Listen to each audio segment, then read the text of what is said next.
শুভ সকাল।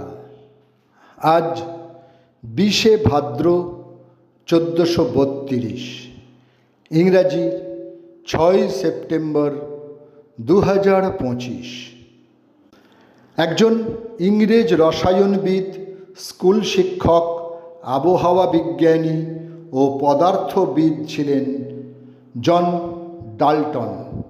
পারমাণবিক তত্ত্ব ও বর্ণান্ধতা বিষয়ে কাজের জন্য তিনি খ্যাতি অর্জন করেন।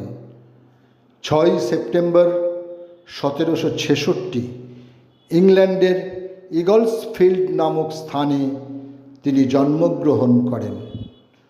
6 সেপ্টেম্বর 1889 জন্মগ্রহণ করেন জানকীনাথ বসুর সন্তান ও সুভাষচন্দ্র বসুর মেজ ভাই শরৎচন্দ্র বসু।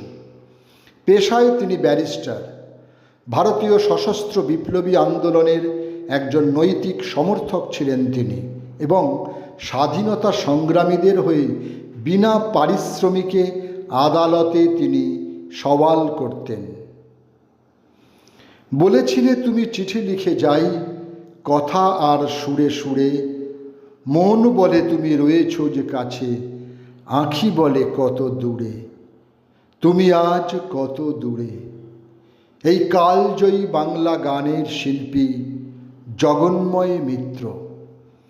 1918 আজকের দিনে তিনি পশ্চিমবঙ্গে জন্মগ্রহণ করেন। 6 সেপ্টেম্বর 1920 কালীঘাটের 10/10 নেপাল ভট্টাচার্য স্ট্রিটের মামার বাড়িতে জন্মগ্রহণ করেন কবি, কথা সাহিত্যিক ও নাটককার শচীন্দ্রনাথ বন্দ্যোপাধ্যায়। 1937 তাঁর প্রথম গল্প বুভুক্ষা পড়ে কথাশিল্পী শরৎচন্দ্র চট্টোপাধ্যায় মুগ্ধ হয়ে নিজের পকেট থেকে কলমটি বের করে তাঁর হাতে তুলে দেবার সময় বলেছিলেন, তোমার জীবনে সুখ আসবে, দুঃখ আসবে, কিন্তু এই কলমটি তুমি ছেড়ো না।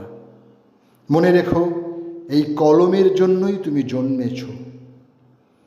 6 সেপ্টেম্বর 1972 109 বছর বয়সে প্রয়াত হন ওস্তাদ আলাউদ্দিন খাঁ।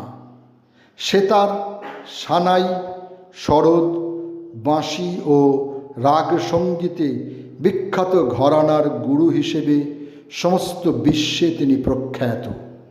মূলত সরোদই ছিল তাঁর শাস্ত্রীয় সঙ্গীতের বাহন।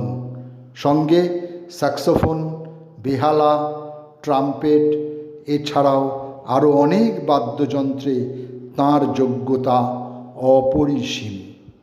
সকলকেই আমার আনত প্রণাম।